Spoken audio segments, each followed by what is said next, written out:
MapleStory is a game that launched 2 decades ago. What began as a slow, unforgiving grind through snails and slimes was a world where power was earned, not given. But it has since evolved into a game of fast leveling, bossing metas, and daily optimization. Some don't miss the old days at all, when it took hours of grinding just to level up once, when potions were unaffordable, and when half your time was spent just walking back and forth. Some miss the old days where every level was earned and death actually meant something. As painful as the grind was, it was the social experience, the journey of meeting new players along the way that gave us the drive to continue. And now I'm about to face the true modern Maple, a world where power is given, not earned. The Challenger world isn't just another server. It's an event world designed to help players. Here, you start with nothing. No legion, no link skills, no shortcuts. Every boss you fight, you'll face them with no outside help, no funding, no carries. It's just you, your hands, your time, and not to mention all the free stuff you get. Out of all the choices I had, I decided to go with the one of the true OG classes, Fire Poison. I customized my character with a green hair, thinking that it matches the theme of a fire poison and a slime. And of course, went with the name SimpleSlime. I made sure to click Set as Hyper Burning Max. And so, my journey started. My goal was simple, or, as I thought then, my goal was to reach level 260 and beat all the bosses for the item burning event. As a true Mapler as I was, I skipped all the story the game had to offer and continued to maximize my time efficiency. However, by skipping all the story, I was teleported into Parion, almost becoming a warrior instead of a magician. With the help of unfamiliar taxi, I was finally able to become a magician. As I thought it would get easier after getting my first job, I was faced with the Maple's horror. More story quest. 2 hours later. I was able to get my second job and really become Fire Poison. I tested out my new skills and got into new clothes and received all the free stuff the event offered before going into the world of Hat. Inside the hat, I followed the mysterious man's simple instructions, like equipping a pet and killing some mobs. Having not enough time to even raise my skills, I was ready for my third job advancement. I got my third job and continued again into the world of Hat, learning about portals this time and killing some mobs again. I was ready for my fourth job advancement. To test out my awesome fourth job skills, I challenged the boss Demon Sheep, which did not stand a chance against the Archmage of Fire Poison. After getting the sweet taste of victory, I explored a little bit, looking through other events to see if I could get anything useful. I was able to claim some items and get some free stat points, which I later pumped everything into experience obtained. I then did some tutorial missions to get a side check to follow me around. Thinking I wasted enough time, I got back into the world of Hat. Leveling never felt so easy. I went from level 100 to level 200 in minutes. Thinking I might need a higher goal than hitting level 260, I was ready for my fifth job advancement. For the modern Maple, the experience up to level 200 counts as a tutorial, and this is where the real story begins. I was given the option to get a fifth job and become even stronger. I had to talk to 3 different goddesses from each region of the Maple world, and also beat up some mobs and boss. Right after I got my fifth job, I was given another option to pursue greater power by completing a quest called Greater Power. All I had to do was kill one single mob. However, it wasn't easy. Without any arcane symbol, I was only doing a percentage amount of damage to the mobs in this region.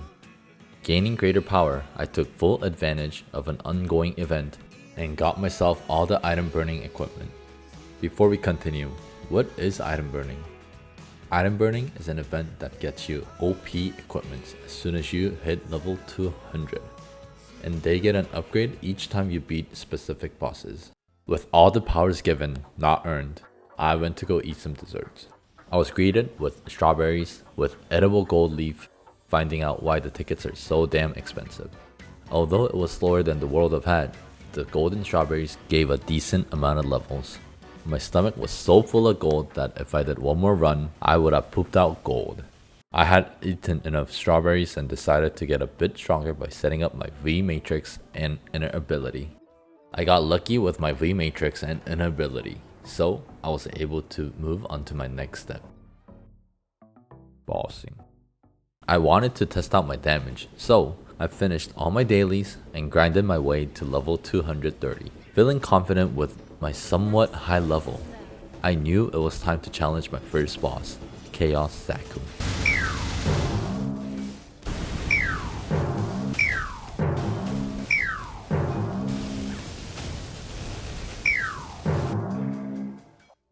I instantly failed, feeling panicked and embarrassed. I needed to pump out all the damage I could.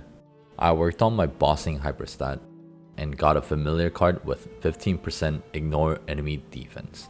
With all the little things combined, I was able to be a step closer to my goal. With the new gear I got by beating Chaos Zakum, I felt confident to challenge lower tier bosses. Oh, easy money. Easy day. Oh, no pendant? Oh my god, I hate those falling down shits.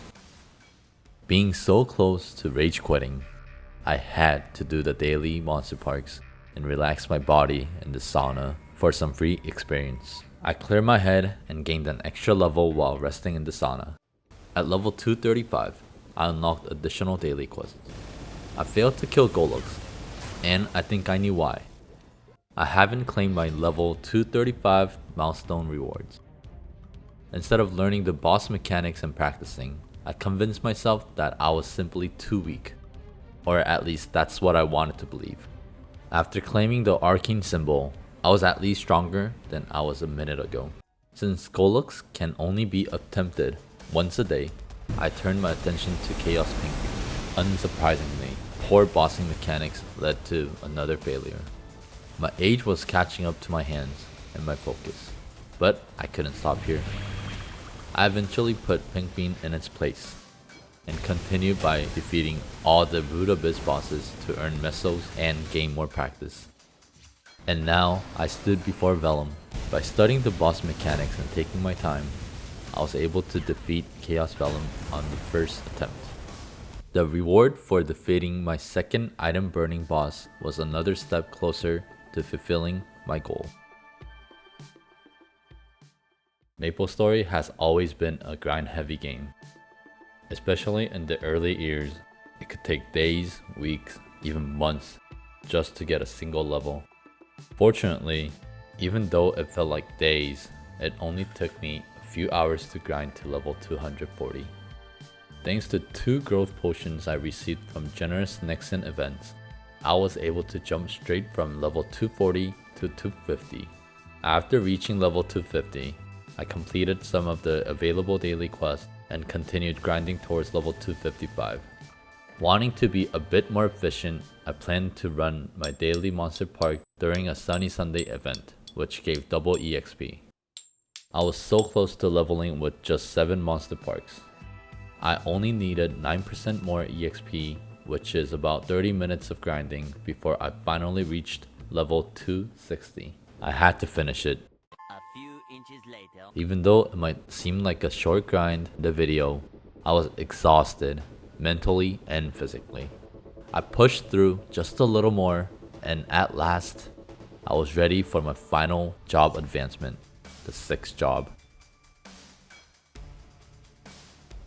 MapleStory's 6th job advancement for the NA servers was released on November 28th of 2023. It was a game changer for many Maplers who had long been deprived of new content and searching for new ways to grow stronger. I was amazed that I could finally achieve half of my goal, reaching level 260 and unlocking the 6th job advancement. But before pursuing the advancement, I did my dailies like any diligent Mapler would.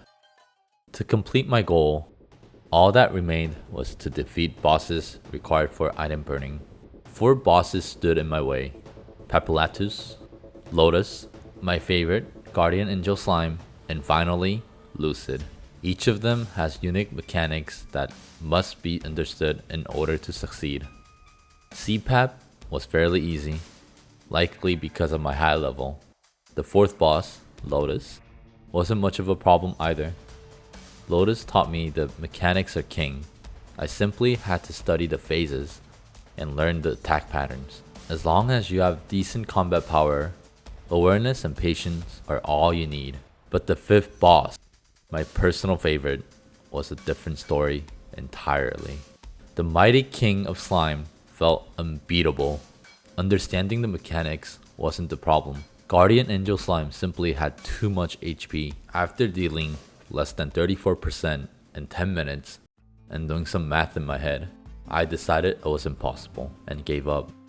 I focused on getting my 6th job advancement. Of course, I had to talk to a bunch of people and skip through a bunch of dialogues and stories in order to even proceed with my 6th job advancement. The instructions were simple. I have to fill certain amount of stones with EXP and turn them in for the job advancement. And again, talk to a bunch of people to get my 6th job. And then, the moment I have been waiting for. I was the pinnacle of all mages of fire poison. Right after getting my 6th job, like any other mapler would, I tested out my origin skill. The strongest skill one can have. I don't know what the other job's origin skill looked like, but this one looked fire. Literally. With my origin skill unlocked, I felt unstoppable. So, I re-challenged Guardian Angel Slime. And I was stopped. The boss's HP set at 73%, and I was already 22 minutes in. Somehow, I felt even weaker than in my previous attempt. So, I decided to boost my strength as much as I could. I fixed my hyper stats, flamed my gear, upgraded my V matrix, and even spent event stat points. I was stronger. Feeling confident, I went in again, only to walk out with another big L. But this time, I had the damage. I just needed to survive and not burn through all my death counts. There was one problem. I was running out of power elixirs, a potion that restores 100% of your HP and MP. I asked around to see if anyone could guide me on where to buy more potions. A player named Glurp, jumping around the map, came over and kindly told me that power elixirs couldn't be bought. Another player, Joe Sun, recommended ginger ales from Zipangu, and Glurp agreed. After a third player named Ultimate Lazy confirmed it, I went straight to Zipangu and stocked up. But there was still one more problem. I had studied the boss's mechanics, but ignored my own. I was using my own skills completely wrong. Poison Nova, for example, was a chain skill that could be detonated with Mist Eruption when the color shifted. Fire Poison is a sustained DPM class, not a burst class. So I had to use right combos to maximize my damage. With a better understanding of my class and a backpack full of potions, I finally defeated Guardian Angel Slime. Unfortunately, I didn't get the slime ring. To prepare for Lucid, I wanted to get even stronger, so I entered Monster Park Extreme. The rules were simple. Defeat the mobs, then the boss. I died on my first Monster Park Extreme run. It was a disaster. My pet had starved to death and I wasn't using any potions to heal. Since no one wanted to carry a newbie like me, I was expelled from the party and had to find another. While waiting, I got invited to a guild called Knickers and figured anything was better than going guildless. The second party I joined was much more welcoming, and one member had insanely high combat power. I was amazed someone could already be that strong. The blue gorilla boss kept running away, forcing us to re-clear mobs over and over. Thanks to the carry, I finally understood why players recommend Monster Park Extreme every week. After a few more daily monster parks, I hit level 261, one level past my original goal. Now, only Lucid remained. I studied her mechanics and practiced until I stopped dying every minute. The first phase wasn't too bad. Lucid mostly stood still like a punching bag. The real problem was phase number 2.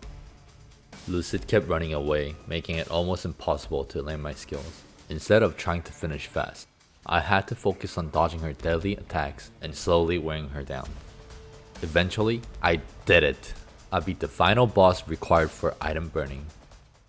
In the end, I reached level 261. I got my 6th job.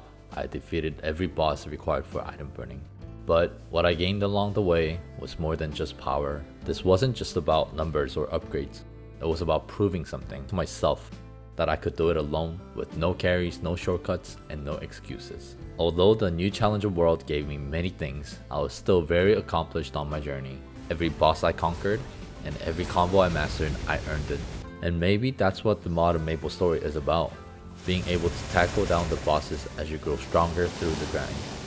With my experience with MapleStory, I can conclude that this game is more of a marathon than a sprint. This chapter is over, but MapleStory still has more to give. Maybe next time, I won't walk the path alone, or even continue my journey to higher bosses. Please like and subscribe for more videos like this, and thank you for watching.